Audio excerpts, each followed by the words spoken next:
Hello and good afternoon. Welcome, everyone. I am so incredibly privileged and honored to be on this stage today with two extraordinary icons, Dr. Morris Chang and Joe Tsai, who have both founded and created extraordinary, powerful companies, Alibaba and TSMC, with a combined market cap today of over $625 billion. Extraordinary. And so today I thought we would start the conversation with you, Dr. Chang. You were born in China and you lived in Hong Kong, but educated in the US at MIT and also at Stanford. For those of us in the room who haven't had the pleasure of reading your wonderful biography, tell us, what was the vision behind starting TSMC in Taiwan? Well, at the time I started the TSMC, I had been in the semiconductor business for almost 30 years already. I was at Texas Instruments. I started at a company called Sylvania, the semiconductor division of Sylvania. And then I went to Texas Instruments in 1958 when I was 27 years old. And as Ida just said, I had bachelor's and master's degree already, but about 2 or 3 years after I got to Texas Instruments, they appreciated me enough to send me to Stanford to get my PhD on full salary and full expenses. They paid the tuition, they paid the miscellaneous expenses, and they gave me full salary. In fact, I also had the opportunity to go to technical meetings at TI's expense. Anyway, it was a good opportunity, so I went to Stanford to get my PhD. And in return for all this, of course, I had to commit myself to work 5 years at least in TI after I got my PhD. Well, it turned out that I worked 20 years more. So altogether, from the beginning to the end, I worked at TI for 25 years. Anyway, and then, TI for various reasons started to go downhill. Not my fault, okay? but because they went into a different business, a different business than a business that they were successful in, which was the semiconductor business. So instead of just staying fast in the semiconductor business, they went into consumer products business, calculators, digital watches, and finally, worst of all, disastrously, they went into the so-called home computer business. Anyway, for all those reasons, TI went downhill. And also the US, this was in the early 80s already. In the US, I think, was losing its competitive advantages in chips manufacturing. So at about that time, there was an interlude in another company where I was the president, but it wasn't a very good fit for me either. So at that point, Taiwan government asked me to head up their research institute, Industrial Technology Research Institute. And while there, while I was there, the Taiwan government also wanted me to start a semiconductor company. So with all the semiconductor experience already behind me, I decided that it would be suicidal for Taiwan, for me, to start a semiconductor company in Taiwan at that time. And it was 1985.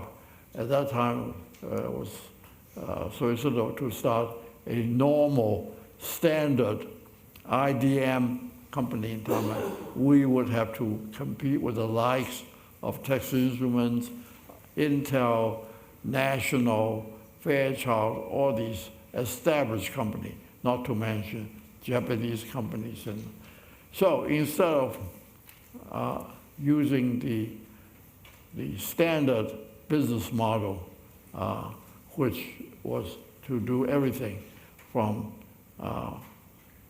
design to wafer, chip manufacturing to sales marketing. So I looked at the whole picture and decided that Taiwan has had competitive advantages, and I will not go into what those were at that time, but maybe later, maybe, had competitive advantage just in the chips manufacturing part of this chain. So we started this new business model of being just a foundry, which is just the manufacturing, wafer manufacturing, chips manufacturing part of the then standard model, standard business model of design and manufacturing, so on. Now, anyway, and we were successful, and that was we began raising funds and so on in 1985, and we officially started our operation in 1987, and so it has been 36 years now, and we've been quite successful, and we became, in fact, the largest manufacturing company, and I think I'm not sure how our revenue compares with all the other semiconductor companies, but we are among the top. TSMC will have a revenue of something like $60–70 billion. So we are among the top there. Yeah. I think Dr. Chang is being quite modest when he says that he assumes it is the company in the world. Well, so congratulations. And Joe, you have a similar story in that you're a Taiwanese Canadian, but you were also educated in the U.S., right? You went to Lawrenceville, Yale Law, and then you went to the legal industry before dabbling in private equity. So how did you get into Alibaba? How did you found this new company with Jack Ma? I just realized I took the wrong turn and went legal instead of doing chips or computer science. But I was born in Taiwan, grew up there until I was 13, and then my parents sent me to school in the United States. In fact, Dr. Chang just earlier today reminded me that when he got to Taiwan, one of the first people he met was my father, who was a lawyer that represented Texas Instruments. And small world. The first person, actually. The first person. Because he was standing at the end of the, back then there was no walkway, you know what I mean? Right. It was, yeah. The staircase below the plane. He was standing right there, you know. So, yeah. Exactly. So, and then he also reminded me that I have an uncle who worked at Intel Motorola and had a lot of chip patents under his name. And Dr. Chang try to hire my Uncle Roger. Unsuccessfully. So you can imagine, as a kid growing up in Taiwan, Dr. Chang is just the role model and an iconic person. So I'm absolutely honored to share the same stage with Dr. Chang today. Likewise. Absolutely. You're supposed to tell your story. And Ida, what was the question? U.S. education and how... And then how did you come about moving and pivoting from private equity and a legal background into founding this company with Jack? So the lawyers don't make any decisions. Lawyers only advise people. So I wanted to get into a role where I can actually be involved in decision making. And that's why I went into private equity. For someone with a legal background to go into private equity was fairly adjacent, I would say, because lawyers have to do documents and in these M&A transactions and things like that. So, and then from private equity, I got lucky. I met Jack Ma in 1999 through a friend's introduction.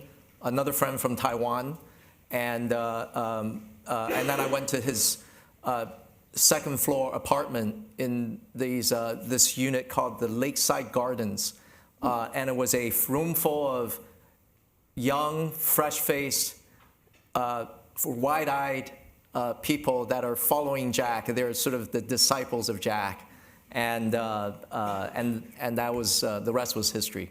Incredible! Wow. Well, I think it's safe to say that everyone that we speak to these days, particularly the large CEOs around the world, the number one thing on their mind is the decoupling of U.S. and China and the bifurcation of the two countries. Where do you see that headed, Joe? I'll start with you.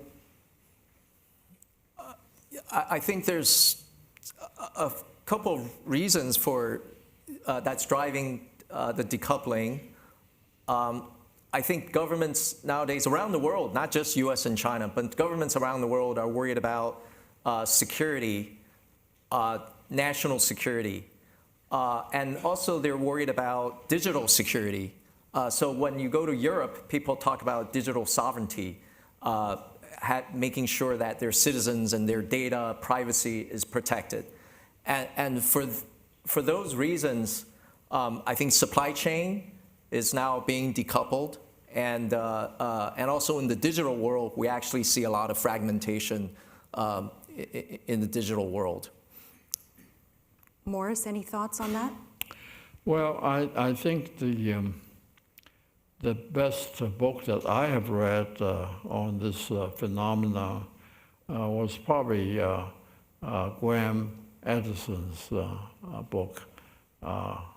I think that I forgot the title. I remember the subtitle, the Thucydides trap. It was, situation where the existing power, which is the United States, is confronting the emerging power, which is China. And Graham Edison actually, I believe he is a professor at Harvard Kennedy School. And I believe that he actually conducted a class 5 years. For 5 years, he studied the examples of the Thucydides trap. And for the last 500 years, I believe, the class, they found something like 18 examples where an existing power confronted an emerging power. And in those 18 cases, 12 of them resulted in war, and 6, however, did not. The most recent of the 6 that did not result in war was, for instance, the Cold War Soviet Union and U.S. It was just Cold War. But of course, now you said decoupling. Now, yes, we can see it. And our only hope, my only hope, our only hope is that it doesn't lead into anything even more serious, even more serious. And Dr. Chang, on that point, do you see an impact already on some of the technological innovation and newness that's happening in the region because of this bifurcation and decoupling? Well, I think that decoupling will ultimately slow down everybody. Of course, the purpose of it is the immediate purpose, of course, is to slow China down, and I think it's doing that. I'm specifically talking about chips, of course. I don't know some of the other areas.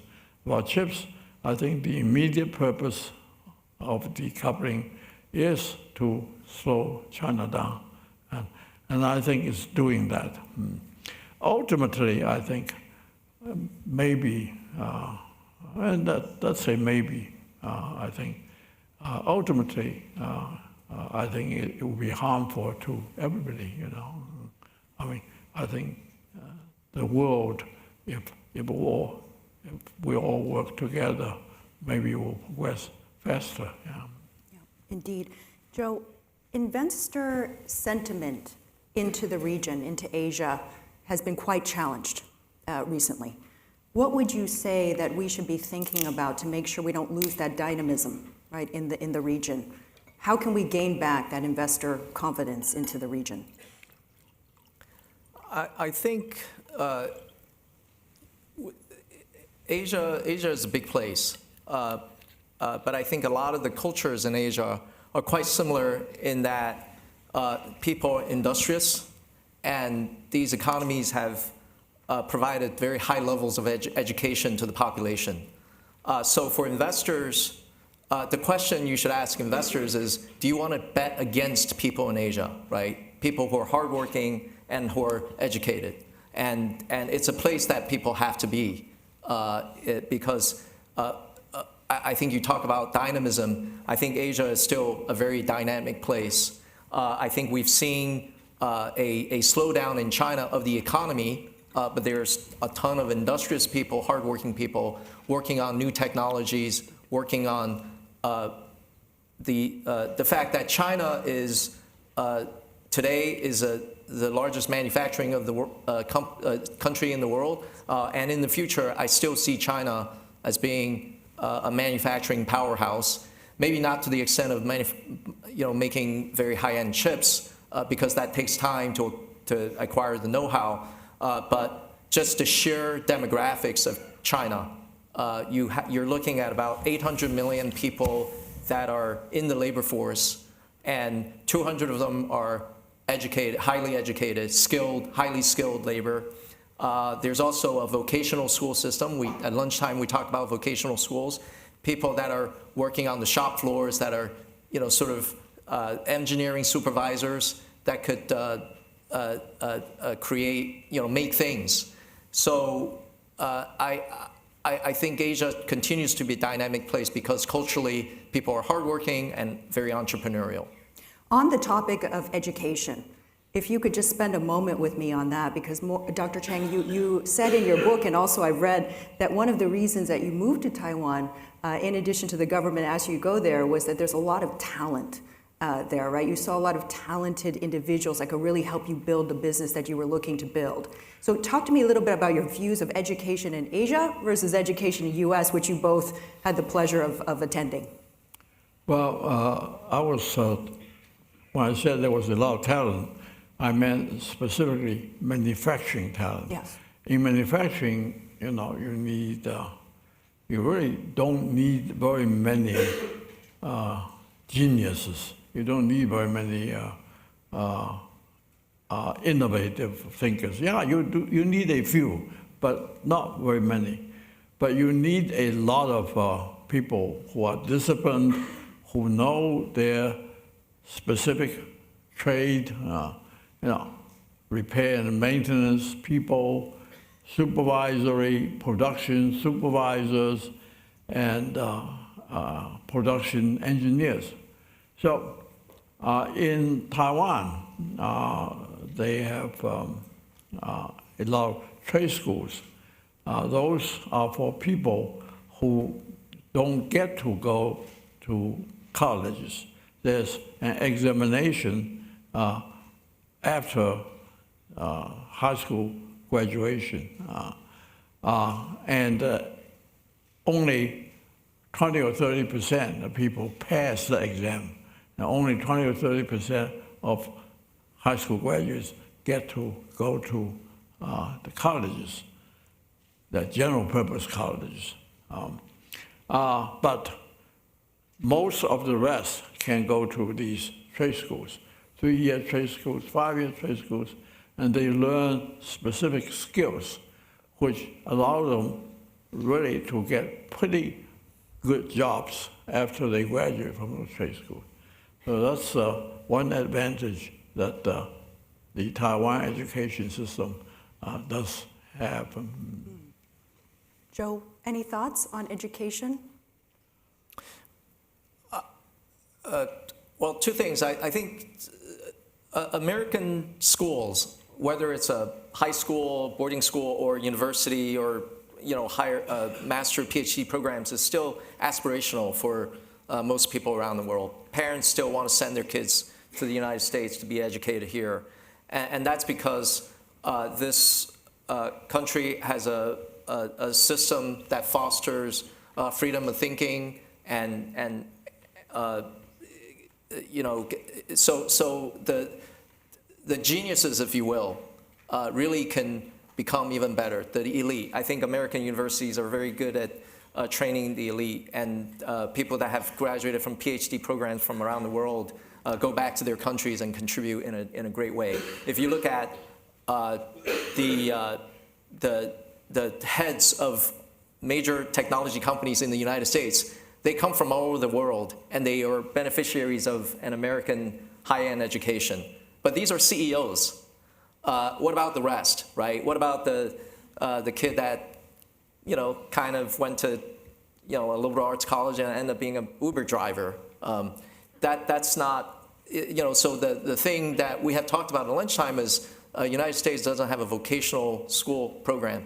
Even in China, Taiwan has the vocational school program. Even in China, you're looking at 10 million university graduates every year, but then there's about 6 million of vocational school graduates who they basically have given up going to college in middle school. They don't even enter into the same kind of competitive examination system to get into high school.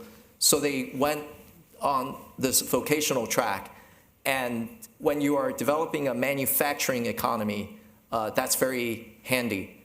That it's a benefit to have a population of people who don't aspire to, work on large language models and computer science, but they can work on a shop floor, manufacturing floor, and supervise, the work there. So that's the main difference between the two. I agree with Joe that the United States really has the best top-tier educational institutions.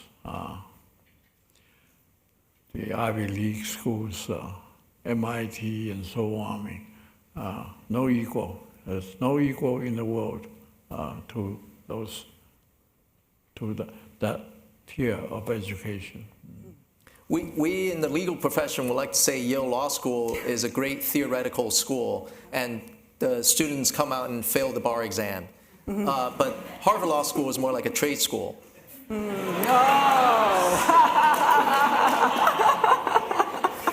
Sorry. So over lunch, we were discussing a bit about understanding, about the importance of communication.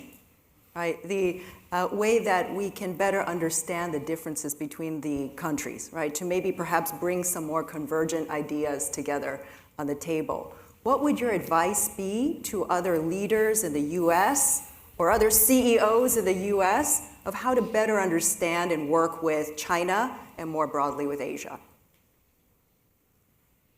You're asking me?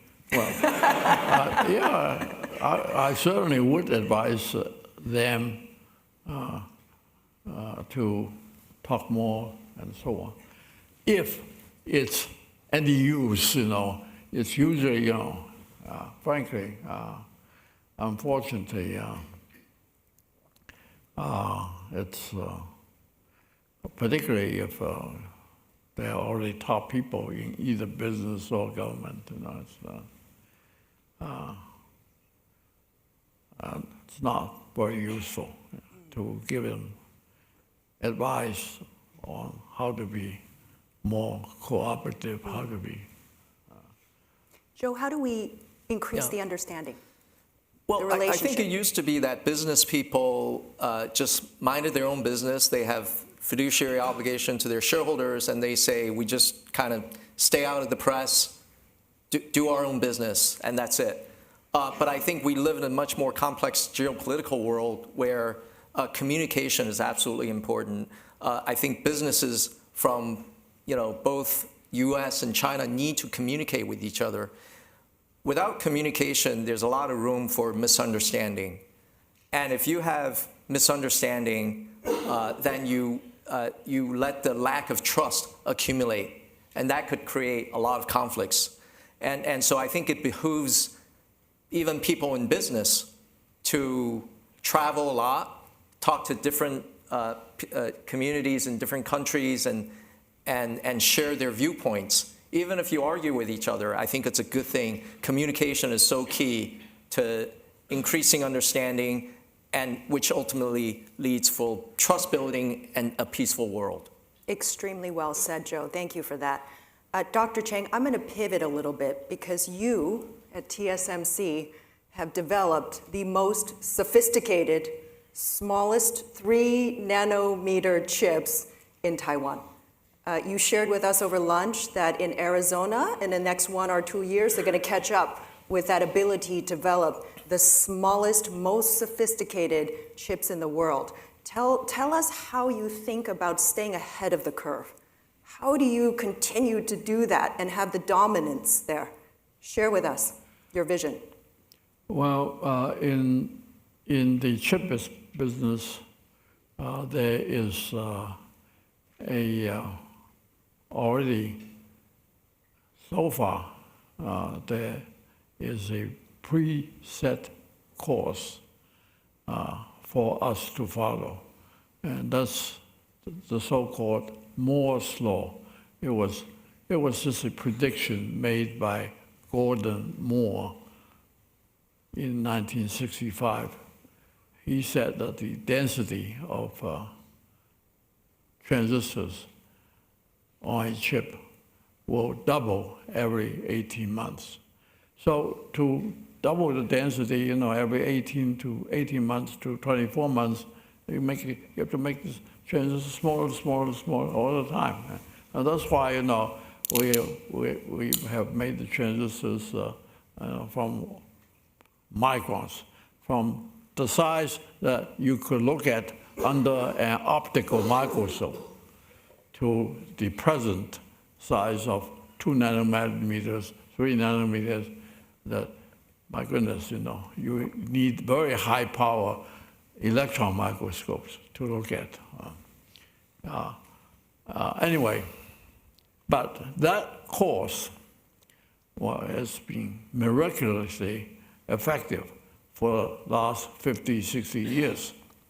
However, that course looks like it's near the end also, because physically, we are pretty close to atomic size already. And you can't get smaller than an atom. Okay? Anyway, very small. So that course is at the end. However, there's another course we can follow, That is, even if we can't make the chips any denser, we can make them less energy consumptive. We can, more energy efficient, and that's the course we're following. Yeah.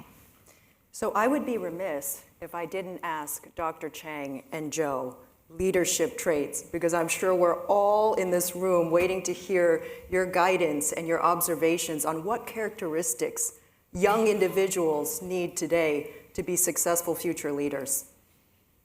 Well, I think that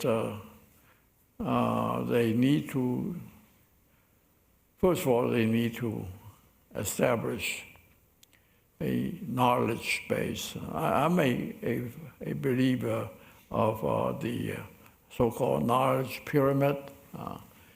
First, you gain information, but if you think about the information that you have enough, then it becomes your own. It becomes knowledge. Knowledge is something that you own, really. And then if you think about your knowledge enough, you begin to gain insight. And that's a higher level. That's another higher level of the information pyramid. And then you also have to develop this pyramid in different fields, because nowadays, if you just know a technical field, it's not enough. You have to know other things. You have to know business strategy. You have to know. You even have to know geopolitics. So all these together, several pyramids, and each pyramid you build up to a certain level of competence or a certain level of expertise, and then you combine these, you start to have a vision, a viable vision. And I'm talking about, you're asking me about leaders, right? I think that leaders have to do this, get a vision, and then of course you have to persuade people to follow you. I think it's as simple as that. Yeah. So, Fantastic. so I think in order to be a good leader, I'll say 3 words: intellect, EQ, and humility. Intellect is a combination of aptitude and hard work. I didn't get perfect SAT scores, but I tried to learn as much as possible on new subjects and things like that. So Dr. Chang talked about knowledge building. You have to have that basic level of knowledge and intellect in order to get respect from the people that you're trying to lead. The next thing, EQ. I think as a leader, you're leading, what are you leading? You're not leading machines, you're leading people.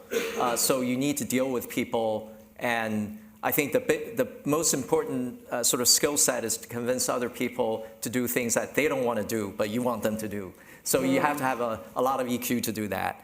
And finally, humility is very important.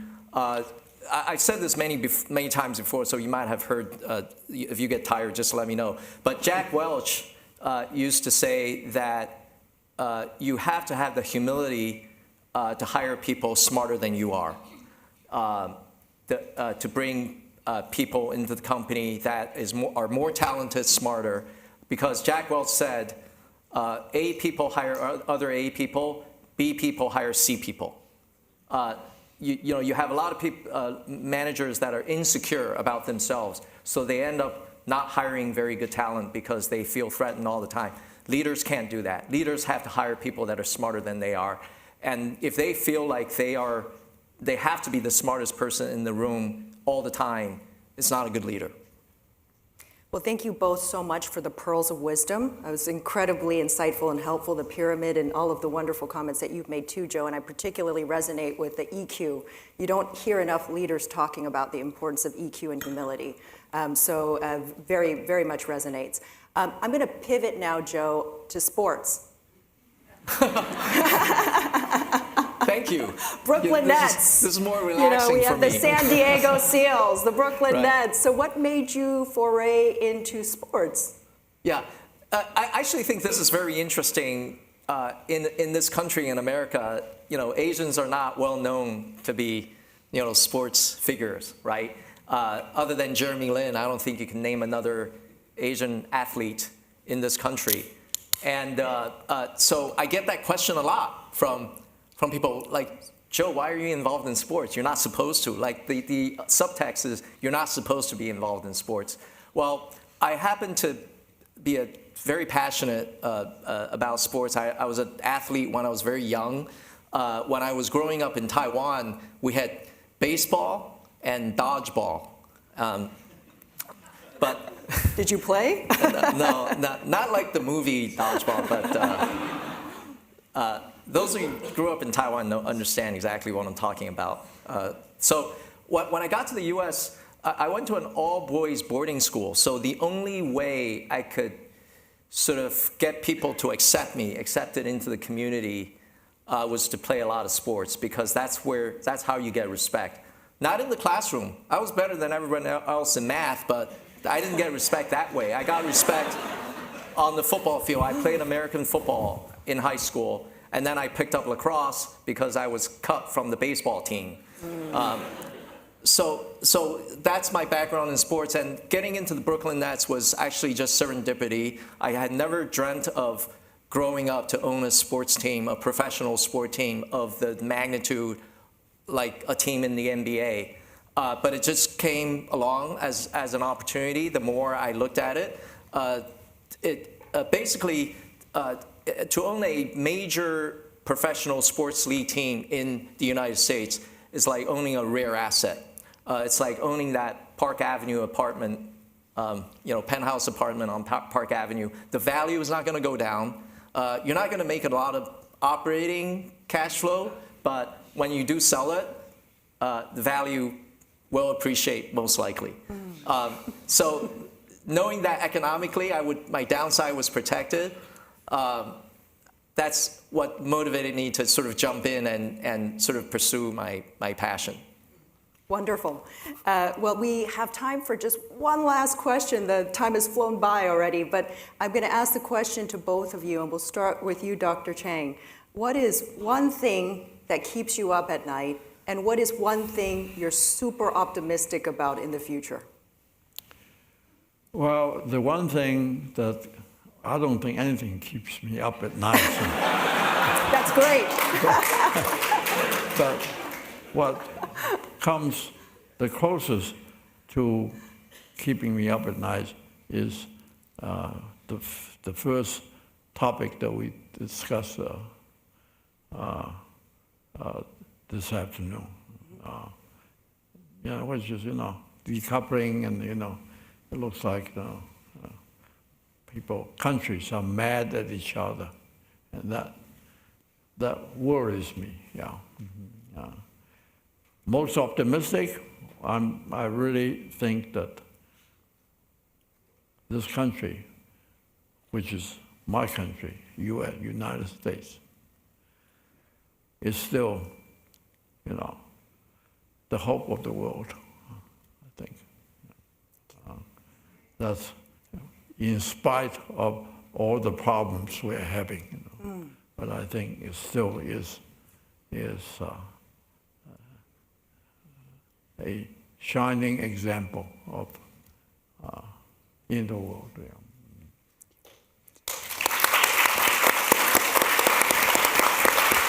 And Joe, your thoughts? Yeah, Dr. Chang mentioned Graham Allison.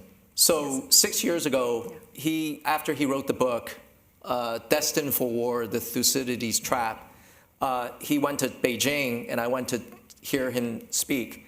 And at the time, the question was, what keeps people up at night? What do you worry about in terms of a hot conflict? You know what people said? They didn't say U.S.-China because that was still at the very beginning of the U.S.-China conflict. They said North Korea. And now we're in the middle of a hot war, two hot wars, Russia and Ukraine and Israel-Hamas. The world is very dangerous and so unpredictable. That's the point I'm trying to make is, I worry about these hot conflicts, and I don't have the answer to how to resolve these conflicts, but they're very complicated things with a lot of history behind it. But that's what I worry about. And I hope that the two largest economies in the world don't somehow accidentally or by purpose get into a hot conflict. And let's end on an optimistic note. What are you excited for the future about? I'm excited about, so I've been doing a lot of traveling, been back in China since COVID. I have family in the United States. I have kids that go to school here. I've just been to Europe and the Middle East. What I'm optimistic about is that, generally speaking, people want peace and stability and an environment to do business and have prosperity. And these conflicts, I know that there's a lot of extremism out there. I mean, we should do everything to try to stamp out extremist elements. But I still believe 99% of the people around the world are peace-loving and want to have prosperity for everybody, not just only for themselves. Ladies and gentlemen, the extraordinary Dr. Morris Chang and Joe Tsai. Let's give them a round of applause. Thank you both so much for being with us. Thank you all for attending. Thank you very much. Thank you. Thank you.